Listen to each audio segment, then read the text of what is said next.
नमस्कार, मैं हूं राजेश कुमार और आप देख रहे हैं डीटीवी भारत। और इस वक्त हमारे साथ देश दुनिया के जाने माने सामाजिक कार्यकर्ता गुड्डू बाबा हमारे साथ जुड़े हुए हैं। बाबा, आपका बहुत बहुत स्वागत है डीटीवी में। बिल्कुल, आपका भी, पूरी टीम को। बाबा जी, एक बड़ी समस्या पूरे देश ही नहीं पूरे विश्वव्यापी है और वो है कोरोना। अब कोरोना को लेकर लगातार जिस तरह से केंद्र की सरकार हो या स्टेट की सरकार हो, दावा और वादा कर रही थी कि हम बहुत बेहतर व्यवस्था कर रहे हैं। आपने हेल्थ सेक्टर में भी काम किया है, कई सेक्टर में आपने काम किया है। आप अब तक ये पिछले 1.5 सालों में आपने क्या देखा, कोरोना को लेकर क्या तैयारी थी और किस तरह से डेवलपमेंट हुआ? देखिए, अभी तो ये वैश्विक महामारी है जी और इसलिए महामारी के नाम पर सरकार बच भी निकल रही है और थोड़ा सा सहानुभूति भी लोग को आ रही है, लेकिन सहानुभूति के साथ तरस है। ये सरकार जो है जी इतना अपने आप को, ये कह सकते हैं, इनके जो लोग हैं इन्हें इतना आत्मविश्वास है, आत्मज्ञान का, कि मैं बहुत ज्यादा ज्ञानी हूँ। जी इसी का दंश जो है, इसी का, इन लोगों की अहंकार का अभिशाप हमारी राज्य की जनता झेल रही है। जी इन्हें पता नहीं है, मैं तो कितनी बार कहा हूं जी कि अरे, यहाँ पर कोई राजनीति नाम की कोई चीज नहीं है, जिनको करना है करते रहें। लेकिन जिन लोगों ने अपना समय दिया है स्वास्थ्य के क्षेत्र में, 665 जी अस्पताल बिहार में, उस अस्पतालों की सारी साफ सफाई, सुरक्षा, सबकी जिम्मेवारी जो है मेंटेनेंस का, बीएमएसआईसीएल। बिहार की सरकार के सामने सिर्फ एक ही ईमानदार संस्था है, वो है बीएमएसआईसीएल। हम उसकी शिकायत नहीं कर रहे हैं, लेकिन वो जुमा जुमा खड़ा हुआ है, उसके पास इंफ्रास्ट्रक्चर नहीं है। वह कह दिया है कोर्ट में कि हम नहीं कर पाएंगे पूरे अस्पतालों की साफ सफाई की व्यवस्था। इसके बावजूद हमारी सरकार में बैठे हुए जो ऊपर के लोग हैं इतने अहंकारी हैं कि वो कोर्ट की बात नहीं मानते, कुछ नहीं करते। और मुझे कहने में कोई आपत्ति नहीं है कि पिछली जो सरकारें थी वो कम से कम न्यायालय का कद्र करती थी, उसके आदेश का पालन करती थी। वर्तमान में ये लोग आदेश का पालन करना तो अपने शान के खिलाफ समझते हैं। बेसिक चीज मैं बता रहा हूँ, ऑक्सीजन। जी जी क्यों बात आ रही है सामने की ऑक्सीजन की कमी पड़ रही है? जी मैं अपनी आप बीती बता रहा हूँ। मैं 2 दिन पहले हमारे एक परिचित ने फोन किया कि हमको किशनगंज जाना है, पटना में नहीं हो पा रहा, हम किशनगंज अस्पताल जाएंगे। एम्बुलेंस की व्यवस्था के लिए कई जगह प्रयास किए, एम्बुलेंस वालों ने कहा कि अब हमको एम्बुलेंस में ऑक्सीजन नहीं मिल रही, ऑक्सीजन की लोग व्यवस्था कर दो तो अपने एम्बुलेंस से वहां पहुंचा दें। जो भी है, लगभग 800 किलोमीटर का मामला रहा होगा, लेकिन वो 12,000 रुपया में कम से कम लेकर चला गया विदाउट ऑक्सीजन। जी तो ये जब सरकार को पता है, देखिए हम लोग तो हेल्थ से जुड़े हुए हैं, सरकार भले नहीं मानती हो, मुझे जैसे साधारण से व्यक्ति को ये पता था कि कोरोना का फेज 2 आएगा, फेज 3 भी आएगा। तो सरकार ने तैयारी क्या की? सरकार ने कोई तैयारी नहीं की। सरकार जो है जश्न मनाने में रही, चुनाव में रही, ठीक है। उसके बाद ये लोग इतने आश्वस्त हो चुके हैं, ये लोग सामने बुलाकर आपसे बात नहीं करेंगे ना। जी स्थिति इनकी है, छोटी छोटी चीजें। मैं तो सलाह दे रहा हूँ आप लोग के माध्यम से, फैलाइए इसको। जी जी कि अभी समाज के जो गरीब तबके हैं वहां तक ये नहीं फैला है, क्योंकि वो बेचारे श्रमिक हैं, सड़क पर में श्रम करते हैं, लेकिन उनके बीच यदि चला गया, क्योंकि तो ये बड़ा भयावह स्थिति हो जाएगा और कंट्रोल से बाहर हो जाएगा।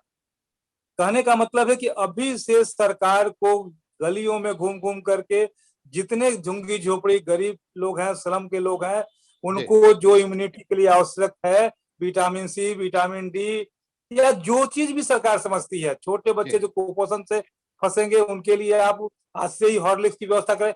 जो भी रिच डाइट हो सकता है, सरकार को एक तरफ मोर्चा खोल देना चाहिए, वैसे जगह पर कैंपेन चला करके। आप जो बीमार पड़ चुके हैं वो झेल उनका अलग है, लेकिन और संख्या को रोकने के लिए गरीब तबकों के लिए सरकार को, और सरकार को ही नहीं, जितने बड़ी बड़ी पार्टियां हैं जिनके पास साधन है, उनको युद्ध स्तर पर उतरना चाहिए मैदान पे। क्योंकि अभी तो शुरू हुआ है ना। आज ही मैं अखबार देख रहा हूँ, लोग कह रहे हैं कि लगभग 2 लाख लोग संक्रमित होंगे 10 दिनों में। ये कहाँ आपके पास जगह है अस्पतालों में? नहीं बाबा, एक चीज और, मेरे जैसा आदमी जब, जी हाँ, बाबा, आप लगातार मेरे जैसा आदमी जिसको कि सभी लोग जानते हैं, हाँ, मैं बहुत दिन भर प्रयास कर रहा हूँ, तब जाकर के कहीं संजोग से बेड के लिए बात होती है, कुछ हो पा रही है। पीएमसीएच जैसा जो प्रीमियर इंस्टीट्यूट है, वहां पर आप 150-200 सीट की क्या बात कर रहे हैं। बाबा एक चीज मैं और आपसे, राजेश जी बाबा एक चीज मैं राजेश आपसे जी, एक चीज, जी जी जी, हाँ मैं मेरा एक सवाल है। दरअसल आप पीएमसीएच हो या मुझे, मेरी जहां तक जानकारी है, बिहार का कोई भी अस्पताल नहीं है जिसको आपने नहीं देखा है वहां की व्यवस्था को, और उसके लिए आपने लड़ाई नहीं लड़ी है। आप लगातार कोर्ट में आप लड़ते रहे हैं। वैसे स्थिति में जी। क्या आपको लगता नहीं है ये सिर्फ, चाहे वर्तमान सरकार हो या इससे पहले की जो सरकार हो, सब लोगों ने स्वास्थ्य के नाम पर सिर्फ और सिर्फ खिलवाड़ किया है? बिल्कुल, सिर्फ ट्रांसफर पोस्टिंग का खेल, जी बिहार की कोई भी व्यवस्था रही उसने यही खेल खेला है। ये एक उद्योग है बिहार में। बाबा, थोड़ा सा आप इसके अपना, साथ आप करते नहीं। अपना जो आपका जो कैमरा है, थोड़ा सा उसको, हेडरूम थोड़ा आपका कट रहा है, थोड़ा सा और स्पेस दें। जी ठीक है, अब आराम से आप अपनी बात रखें। जी अभी मैं बता रहा हूँ एक चीज आपको कि जी सबसे जरूरी ये है जी जी कि कोरोना से संक्रमण किससे लोग बीमार पड़ रहे हैं, जी इससे लोग कम मरेंगे। जी ज्यादा लोग मर रहे हैं इलाज के अभाव में। जी कॉमन डिजीज जो पहले से पेशेंट है, डायबिटीज के हैं, हार्ट के पेशेंट हैं, लीवर पेशेंट है, जी डायलिसिस की जिनको जरूरत है, वैसे मरीज पिछले बार भी मरे थे इलाज के अभाव में और फिर मर रहे हैं। जी हमने पिछले बार जब आया था तो हमने चीफ जस्टिस के यहाँ एक लेटर भेजा था कि कोरोना की आड़ में, क्योंकि जांच का रिपोर्ट जो है, कोरोना का टेस्ट जो है, रिपोर्ट 4 दिन 5 दिन में आ रहा है, डॉक्टर तब तक कुछ पहल नहीं कर रहे हैं और सामान्य मरीज इलाज के अभाव में मर रहे हैं। चीफ जस्टिस ने बिहार की सरकार के चीफ सेक्रेटरी को, हेल्थ सेक्रेटरी को, सभी कंसर्न अस्पतालों के अधीक्षक को आदेश दिया था कि कोरोना के आड़ में मरीजों का इलाज नहीं बंद हो। और इसका प्रमाण मेरे पास में है कि मेरे पहल के बाद पहली बार पीएमसीएच में 20 बेड का ट्रीटमेंट वार्ड हथुआ वार्ड में शुरू हुआ था। सरकार को सबसे पहले सुनिश्चित करना चाहिए। और मैं तो ये कहूंगा कि कम से कम बिहार में एक अस्पताल पीएमसीएच को ऐसा बनाना चाहिए जहां सामान्य जो मरीज हैं उनका इलाज बंद नहीं हो। आप एनएमसीएच को कर रहे हैं, एनएमसीएच को 500 बेड की जगह पर अभी कर तो दीजिए। स्थिति ये है बाबा, जो आप जिस ओर इशारा कर रहे हैं, अभी स्थिति ये है कि पूरा स्वास्थ्य महकमा ही सिर्फ कोरोना कोरोना कोरोना हो रहा है। बाकी जो मरीज हैं दूसरे जिनको बीमारी है उनका तो ना कहीं इलाज ही नहीं हो रहा है, ना प्राइवेट हो ना सरकारी हो। बिल्कुल बिल्कुल, ये बहुत चिंता का विषय है और ऐसे ही लोग ज्यादा मर रहे हैं और नाम जाएगा कोरोना का। इसलिए सबसे पहले मैं तो आपके माध्यम से कह रहा हूं, आप लोग फैलाइए इस चीज को कि मेरा एक सुझाव होगा, मेरा 22 साल का अनुभव कहता है कि एनएमसीएच को 500 बेड की जगह पर आप 1000 बेड कर दीजिए। बिहार का इकलौता एक पीएमसीएच को छोड़ दीजिए जहां कोरोना पेशेंट का इलाज नहीं हो, वो सामान्य मरीजों का जो अन्य दिनों का मामला है उनका इलाज बंद नहीं हो। आपको पता है इस गर्मी के समय में सबसे ज्यादा कोई बीमारी होती है तो यूरोलॉजी से होती है, मूत्र रोग से होता है। और मूत्र रोग के विभाग का ऑपरेशन जो है पीएमसीएच में बंद कर दिया गया, वार्ड बंद कर दिया गया। माने बिल्कुल एक ऐसी स्थिति हो गई है कोरोना के नाम पर कि सामान्य मरीजों का इलाज बंद हो चुका है। तो ये सबसे खतरनाक स्थिति है।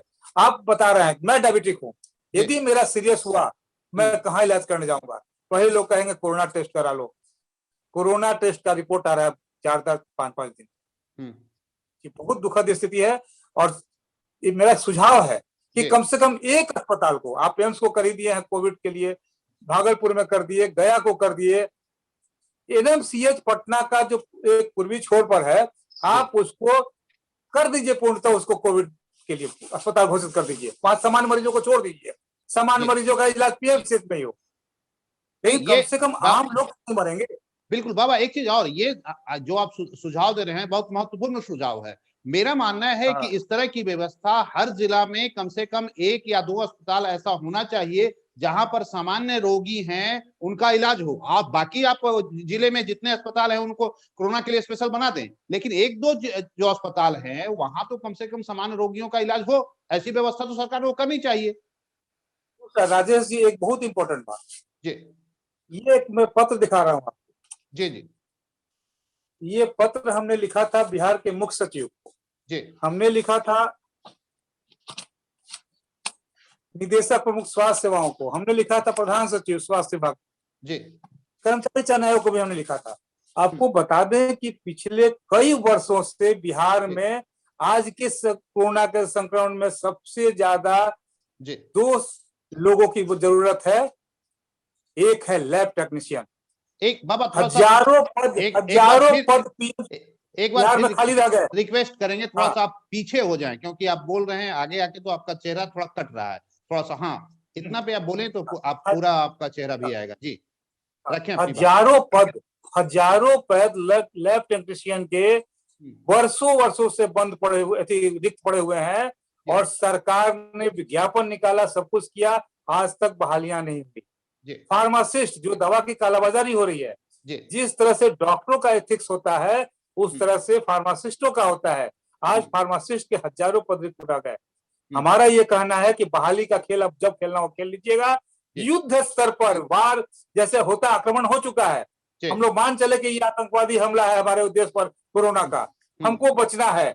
हमारे लिए सबसे बड़ा फुटबॉल ये होगा कि जितने लैब टेक्नीशियन हमारे बिहार में है, जितने फार्मासिस्ट हैं, उनको आप मजदूर के तौर पे ही आप उनको एंगेज कर लीजिए, ताकि जो लोग आज पैसे वाले भी हैं वो चाहते हैं उनका घर से टेस्ट हो जाए, वो नहीं करा पा रहे हैं क्योंकि आपके पास आदमी ही नहीं है।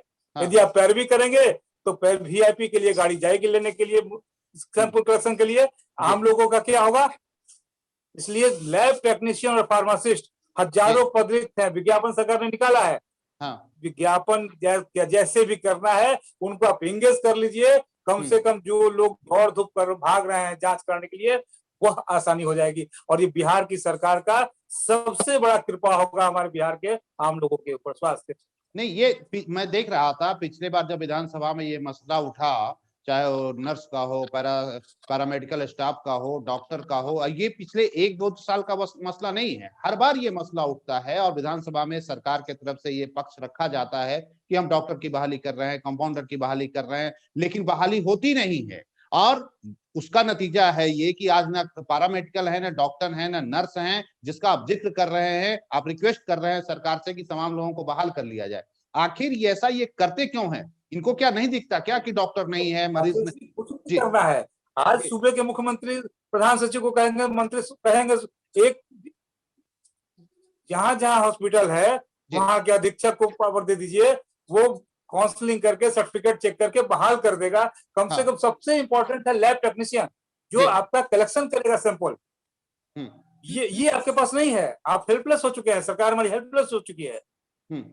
तात्कालिक रूप से कम नहीं तो 6 महीने के लिए ही कम से कम करें, उसके बाद उसमें से जो बेहतर काम करें उसको रेगुलर करें। आप करिए तो कम से कम 30 दिन के लिए तो करिए।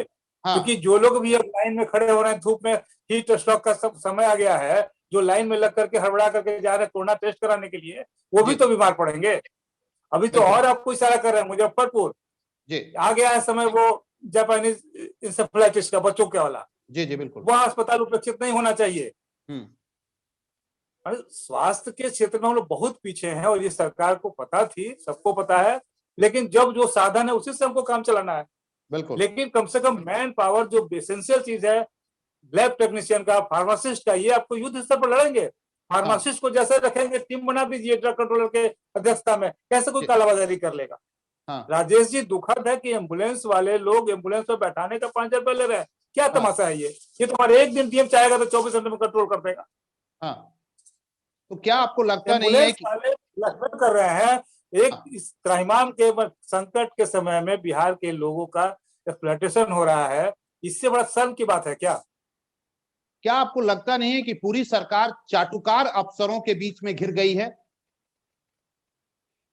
अब देखिए, ऐसा है कि ये हम जब बोलेंगे तो लोग कहेंगे बाबा पॉलिटिक्स कर रहे हैं, लेकिन सच्चाई यही है कि सरकार जो भी है वर्तमान में वो सही बात सुनना पसंद नहीं करती है। हम तो कह रहे हैं कि राजेश जी समय निकालिए, हमें निकालते हैं, हम लोग सिर्फ पीएमसी का दौरा कर लें।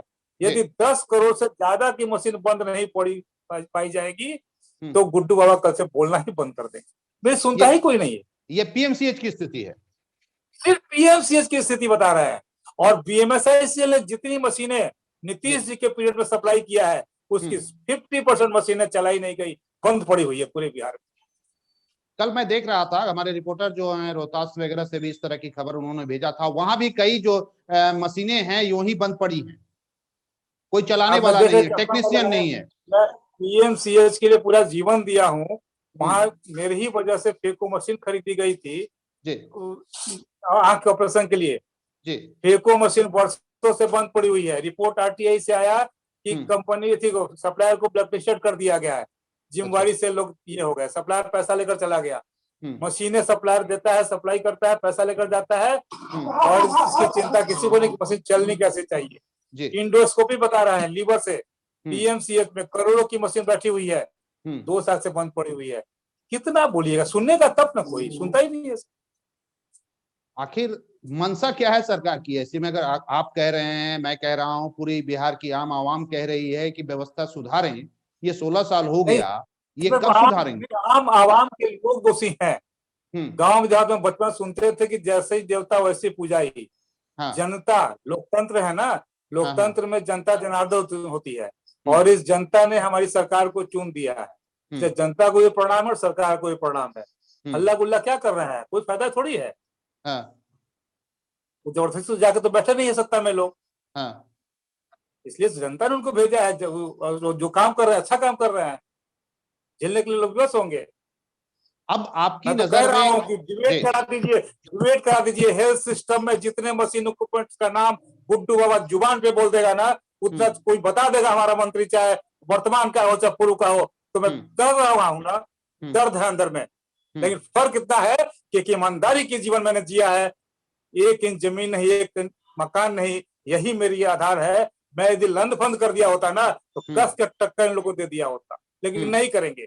लेकिन आवाज, जनता की आवाज जो है, सच बोलते रहेंगे। जितना मैंने कहा है सरकार को ना, यदि मैं गलत होता तो सरकार अंदर करवा दी। सरकार सुनती है और इग्नोर करती है। लोग जानते हैं कि इनके साथ तो लोग ही नहीं।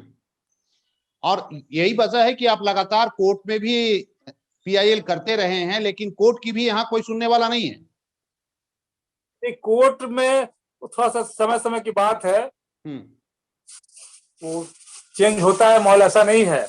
मैंने देखा पटना हाई कोर्ट में 22 साल में इसी राज्य के चीफ सेक्रेटरी को कोर्ट में खड़ा कर दिया था हमारे चीफ जस्टिस ने। लास्ट में माफी मांगे थे वो। मेरे ही एक केस में कहा हमारे हाई कोर्ट के चीफ जस्टिस ने कि बेऊर भेज देंगे।